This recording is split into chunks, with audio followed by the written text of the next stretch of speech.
Alright guys, welcome back to Joe's RC Corner, and today we are finishing up some covering on the SIG Something Extra wings.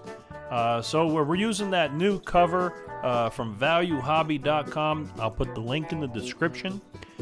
Check them out. This covering is really decent quality and comes in very large rolls for a great price.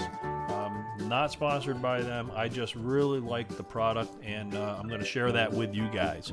So with that said, we're going to go ahead and continue on this build. It's going to be all in a time lapse because covering, want to make sure that all the checkers are straight and all the lines are straight, so I'm going to be taking my time.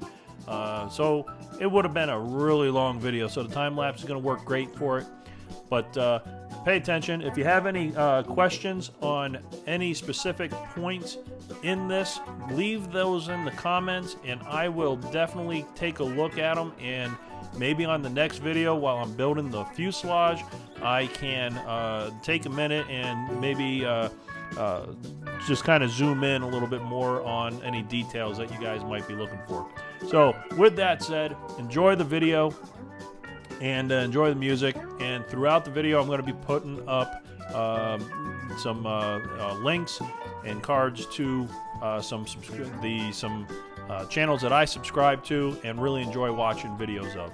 So with that, enjoy and hit that like button and subscribe.